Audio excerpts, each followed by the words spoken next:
Ndabahaye mwaramutse mwese canke mwiriwe bivanye naho burumwe aherereye banywanyi mudateba kubana natwe ngaha kuri mbonesha kuri mwe rudende bashyikiriza amakuru atosoye abarebana n'umutekano politike ubanye n'amakungu n'ubuzima bwa munsi bw'abanyagihugu. Turi mu gitondo cya kare kuri uyu munsi wa gatandatu w'indwi ku igenekerezo rya 16 Myandagaro 2025 aho tugiye kurabira hamwe amakuru akomakomeye ariko aragenda agaragara nga mu buseruko bwa leta iharanira intwaro rusange ya Kongo. Turaza kwibanda cyane kubimaze kubera mu bice bitandukanye kuri Parike Nationale de Kauzi Biega, Mitumba Mountain, Fizi, Itobwe ndetse no mu bice bya Shabunda Defense Forest. Tukaba rero turi bubabwira operasiyo ikomeye FRDC ku bufatanye na FDN bamaze gukora muri operasiyo Tempete Verte. Nkuko rero bigaragara turaza kandi kubabwira byimbitse ibiri kubera kure za Warikare, tubabwira uko urugamba ruhagaze, tubabwire ndetse n'ibiri kugenda bigaragara nga muri Sud Kivu muri secteur opérationnel Kasika Side. Turaskwabwira neza ibereye hafi y'igisagara cya Uvira amaze kuzanwa umuyobozi udasanzwe ufite ipeti rya General Major watangiye operasiyo ikomeye iri guza FRDC FDNB ndetse bagakoresha n'imbwa kabuhariwe mu bijyanye n'ibikorwa bya gisirikare. Turaza kubabwira ibiri ko biragenda bibera ahangaha ari gukorwa operasiyo spéciale ndetse na reconnaissance en profondeur, bikaba rero bihura n'ibiri gukorwa na unité K9. Ibice bigenda bigaragaramo imbwa nyinshi akaba arizo ziri kwifashishwa mu kuba zagira ibyo zikora bidasanzwe. Turaza kubabwira mu buryo bwimbitse ibijyanye na groupe Pistage gukurikirana inzira z'umwanzi en chien de Saint Harbert zifite ubushobozi budasanzwe zimaze gukora ibidangaza. Turabwira Berger Marinos Barega abahanga mu gukurikirana ndetse no gukora patrouille. Turaza kandi kubabwira Berger Hollandaise aho rero biri kugenda bigaragara mu misozi itandukanye mu bizwi nka Endurance. Turaza kandi kubabwira groupe détection explosive armée harimo izo mu bwoko bwa Cabrador Lateveri zirakaba ari imbwa zifite ubuhanga mu gusaka. Turabwira izazanwe zizwi nka Springer Spaginer Anglaise ndetse na Coca Spaniel Anglaise ziri kugenda zigaragara. Turaza kandi kubabwira indi groupe y'imbwa yitwa Patrouille Asate zo mu bwoko bwa Rutiweri zishinzwe kurinda no guhagarika abakekwaho kuba ari abarwanyi. Turaza kandi kureberamo ibijyanye na Berger Arimande zikaba zishobora gukora patrouille ndetse no gucunga umutekano nkuko byatangiye kugaragara. Turabwira kandi groupe Sare izo mu bwoko bwa Golden Retriever zizi gusaka zikamenya ndetse n'imirambo ndetse n'abazima, zikaba kandi ziri no mu bwoko bwa Border Collie zihuta kandi zigakora operasiyo zikomeye mu mashyamba. Turaza kubyinjiramo tubabwire mu buryo buramvuye ibiri kugenda bibera ahitwa Mitumba, Fizi na Intobwe ndetse na unité AP Arienne Regard ndetse na Kasana Carovar ICR cyase intelligence surveillance reconnaissance bigaragara muri ibi bice. Turaza kandi kubabwira ordre ndetse nuko ibintu bipanze bijyanye na order humanitaire en santé nkuko rero bigaragara muri territoire ya Kawarikare ndetse na Warungu. Urugamba rwakomeye turi buze kandi kurebera hamwe ibijyanye n'ibigenda bivugwa bijyanye n'ibikoresho bikomeye bigiye kugenda bigezwa mu bice bitandukanye. Turajya kuri tire de suppression kurasana kugamije guhatira umwanzi kuguma hasi no kudashobora gutera imbere. Turababwira kandi ibijyanye na progression arinye kugenda ku murongo w'ingabo mu gihe barasa. Turaza kandi kureba flanquage sécurisé kurinda ndetse n'ibijyanye no gucungera umutekano mu buryo budasanzwe. Turaza kurebera hamwe ibijyanye na stock logistique poste radio ndetse na document sensible ziri mu bice bitandukanye. Turaza kandi kubabwira ibiri kubera Shabunda Dance Force bikaba rero bigaragara ko bijyanye na detachement yamaze koherezwa muri ibi bice mu rukerera rwa Kare. Turaza kandi no kureba uburyo ki raporo y'ubutasi imaze gutangwa muri GD igaragaza amabanga akomeye yavumbuwe mu birindiro by'izasarambwe mu bice bitandukanye. Muri amakuru turaza no kwinjira ahitwa Kashebere muri groupement ya Rubereki. Tubabwire rero biri kubera muri territoire yose ya Warikare ahari Reunion Populaire nkuko bigaragara bishobora rero kuba biri kugenda bibangamira bikomeye abaturage ku gitigira intangere nk'uko ro bigaragara kuri page ikomeye yanditseho amakuru. Tugiye kurebera hamwe ingingo ku yindi. Gusabe rero banywanyi niba udukurikiye bwa mbere tufata icyemezo fyonde sabone maze dukomeze tubana no mu yandi makuru akomeye tugenda tubagezaho. Ni munyemerere duhere muri Sud Kivu mu mashyamba atandukanye yakorewe operasiyo ikomeye mu gitondo cya kare ku isaha saa 8:15 nibwo ku cyicaro gikuru cya secteur opérationnel Sukisa Sud Kivu gerereye mu gisagara cya Uvira. Umuyobozi mukuru w'ingabo muri aka gace ufite ipeti rya General Major yatanze itegeko rya nyuma ryo gutangira operasiyo conjointe hagati ya FARDC na FDNB. Iyo operasiyo yari igamije gucamo ibirindiro bikomeye by'isasarambwe byari byaragiye bishyirwa mu mashyamba manini harimo Parike Nationale de Kauzi Biega, Mitumba Mountain, Fizi Itobwe Highland. Bikaba rero kandi biri no mu bice byayitwa Shabandu Dense Forest.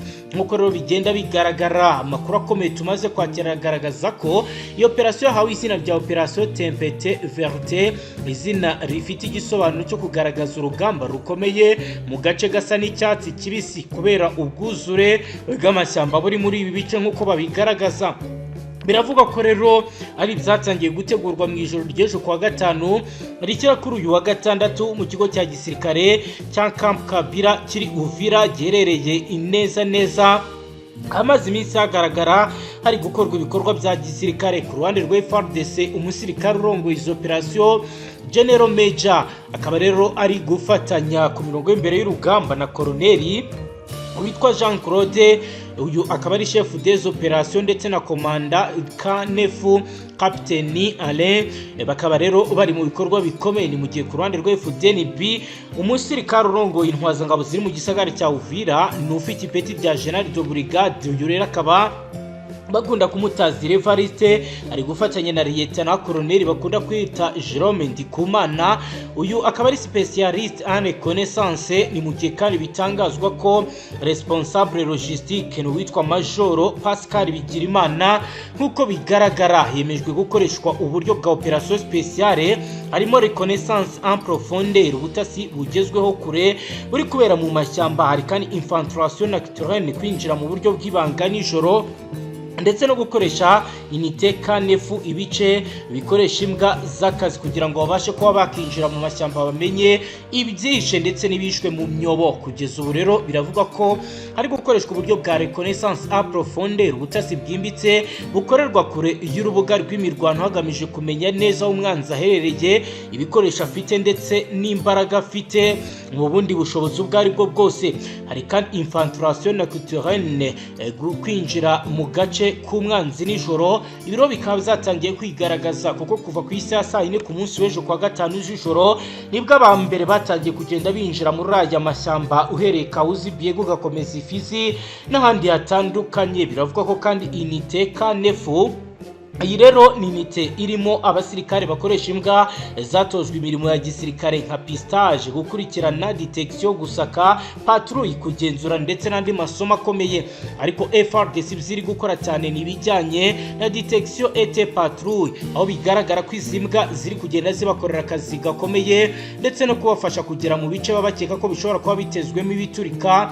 Akaba ari zo ubabanza kohereza zikabanza kuneka zikaza gutanga sinyare. Biravuga ko byageze ku isaha ya saa 8:48 Captain Alain umuyobozi wa Kanefu muri FARDC yamaze kurekura imbwa 16 ziteguye gukora iyo operasiyo. Zikaba rero zahungabanyije bikomeye ibice bitandukanye. Groupe ya mbere inimbwa zo mu bwoko bizikora bijyanye na pistage, gukurikirana inzira z'umwanzi. Biravuga ko chien de Saint Harbert cyase Bloodhood zifite rero ubushobozi budasanzwe zabashe kuba zakinjira mu bice bitandukanye, zigenda zikurikira umuntu ku ntera y'ibirometero 10. Biravuga ko rero hari bamwe mu barwanyi zafashe. Hari kandi imbwa 3 zo mu bwoko bwa Barger Marinos Berge, zikaba rero zifite ubuhanga mu gukurikirana no gukora patrouille, nazo zagiye muri iyo operation pistage. Ni mu gihe kandi bivuga ko hari n'indi mbwa imwe mu bwoko bwa Berger Hollandaise iyi rero ikaba yinjiye mu misozi miremire kandi ikaba yakoze ibizwi nka endurance mu buryo budasanzwe. Hari kandi irindi tsinda ry'imbwa riri muri groupe detection explosive et armée, aho bivugwa ko imbwa ebyiri zo mu bwoko bwa Baradoro Retrieveri zifite ubuhanga mu gusaka ibisasu n'ibikoresho byishe arizo zatangiye operation. Ni mu gihe kandi hari izindi mbwa ebyiri za Springer Spaniel Anglese zifite rero ubushobozi budasanzwe zatangiye kwinjira mu mashyamba akomeye ari muri ibi bice bya Kauzi Biega ndetse n'Ifizi. Biravuga ko kandi hari n'imbwa imwe yo mu bwoko bwa Coca Spaniel Anglese yakoze mu bice bitandukanye, ikaba rero ikora ibijyanye no gucunga ndetse no kumenya biruka aho banyuze. Hari kandi indi groupe ya gatatu y'izimbwa iyo muri groupe patrouille et asante, aho bivuga ko bazanye imbwa ebyiri za Rottweiler zishinzwe kurinda no guhagarika abakekwaho kuba baza, aho rero ishobora no kwiruka ku muntu ugerageza guhunga ikamushyikiriza ingabo. Biravuga ko kandi bazanye izindi mbwa ebyiri zo mu bwoko bwa Berger Allemande, zikaba ziri gukora patrouille by'umwihariko zikageza zifashishwa cyane mu masaha y'ijoro. Hari kandi groupe Sare Search and Reconnaissance, aho bivuga ko bazanye imbwa yo mu bwoko bwa Golden Retriever izi gushaka abakomeretse cyangwa se ikamenya abapfuye. Iyi rero ikaba bivugwa ko nayo iri gukora mu bice bitandukanye kugira ngo ibashe kunyura mu mashyamba imenye neza abarimo abaribo. Biravuga ko kandi bazanye n'indi mbwa yo mu bwoko bwa Bordeaux Collier. Irere ikaba yihuta cyane mu mashyamba ndetse n'imisozi, ikaba ishobora gukoreshwa mu kwiruka ku bakekwaho kuba bahungabanya umutekano. Amakuru akomeye dufite aravuga ko ku isaha ya saa 9 za mu gitondo imitwe itatu y'ingabo yavuye mu birindiro bya Uvira ikoresheje ibikoresho bidasanzwe bya gisirikare yageze mu bice bitandukanye, aho biroro bivuga ko berekeje ba mbere muri parike Kauzi Biega murasirazuba bw'amajyaruguru ya Uvira. Ni mu gihe kandi abandi berekeje ahitwa Mitumba Mountain, abandi berekeza Itobwe, bakaba rero bari bigabanyijemo mu byiciro. Ibyo byose byari bihurijwe hamwe na United Api Ariyeneregal, inkunga y'indege nto za drone zagendaga zifotora zikabasha gushakira inzira aba basirikare, zikabasinyare bakamenya aho bagomba kunyura naho batagomba kunyura. Aho rero bifashishije kandi bijyanye n'amakuru y'ubutasi yaramaze iminsi akusanywa mu bice bitandukanye, kuko bivuga ko FDNB na FARDC bahagurukiye ibijyanye no gukusanya amakuru mu rwego rwo kugira ngo birinde ko bagwa mu byago bikomeye. Mu masaha ya mbere y'uru rugendo imbwa z'akazi za pistage zashoboye kumenya odeur humane recentre, umwuka mushya w'abantu. Bagaragaza hari inyeshyamba zizasarambwe zanyuze mu nzira z'amashyamba kuri axe ya Karehe Warungu. Nkuko rero bigaragara, biravuga ko umwuka izi mbwa zibasha kumva maze zigatanga sinyare, abasirikare bagatangira akazi. Amakuru arari aravuga ko byageze ku isaha ya saa 9 za mu gitondo Berger Marinosi imwe yamenye umwuka wa hari amasasu poudre fiache hafi y'akazu k'ubwatsi. Bikaba rero byagaragaye ko hari hahishuwemo kashe d'armée regare, aho bivuga ko muri aka kazu hasanzwemo imbunde enye za AK-47, imbunde ebyiri za PKM mu mitrailleuses regare ndetse na cartouche nyinshi z'amasasu. Bikaba bivugwa ko zamaze gufatwa. Biravuga ko rero ibi bikomeje kugenda bigaragara ko ari umusaruro ukomeye izi mbwa zamaze kuzana ku mirongo y'imbere y'urugamba. Biravuga ko rero ku isaha saa 9:18 imwe muri kompanyi yahuriye n'itsinda rito ry'izasarambwe rifite abarwanyi 12 bari bafite RPG-7 ndetse na AK-72.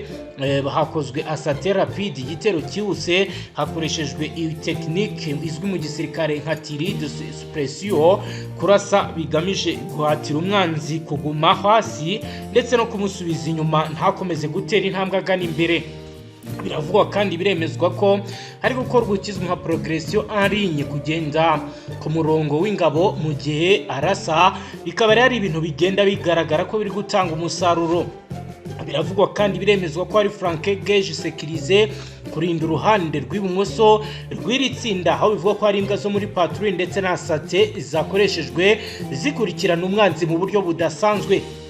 Amakuru aravuga ko byageze ku isaha ya saa 9:55 hari force yamaze kuba yagera mu ishyamba rirerire riri Intobwe hifashishijwe Rabudar Retreve havumbuwe stoke logistique irimo ibiribwa, amasaka, ibishyimbo n'amavuta. Hari kandi poste radio VHF ikoreshwa mu itumanaho ry'imbere ku rugamba. Hari kandi na document sensible harimo amakarita yerekana inzira ndetse nuko urugamba rupanze zamaze kwigarurirwa n'uruhande rwa FARDC nk'uko amakuru atugezeho bigaragaza. Amakuru aravuga ko nubwo Shabandu Dense Forest itari hafi yaha naho hari operation yatangiye kuva ku munsi w'ejo hifashishije reconnaissance aérienne yagaragaje ibimenyetso by'ibirindiro bya kure. Biravugwa kandi biremezwa ko nubwo Shabandu ari ku ntera ndende uvuye mu gisagara cya Uvira, FARDC yamaze koherejayo ditachema igice cy'ingabo kigomba kuzakomeza ibikorwa bikomeye bakirukaniza Sarambwe. Ibiro bikaba bigaragara ko abasirikare batangiye operation ya Shabandu bashobora kuba bamaze iminsi irenga 2 bahagurutse mu gisagara cya Uvira. Nkuko rero bigenda bigaragara binibonekeza urugamba rukomeye rurakomeje aho kuva ku wa kane kwigenekerezo rya 14 Nyandagaro 2025 mu gitondo cya kare abatuye Kashebere igice gerereye muri groupement ya Rubereki muri territoire ya Warikare mu ntara Kivu y'Amajyaruguru abakoraniye mu nama yiswe Reunion Populaire, inama y'abaturage rusange yateguwe n'abarwanyi ba AFC. Muri iyo nama abayobozi baba barwanyi batangaje icyemezo gikomeye cyo guhagarika abaturage ba Kashebere kujya mu masoko ari mu duce tugenzurwa na leta ndetse n'ingabo za leta FARDC.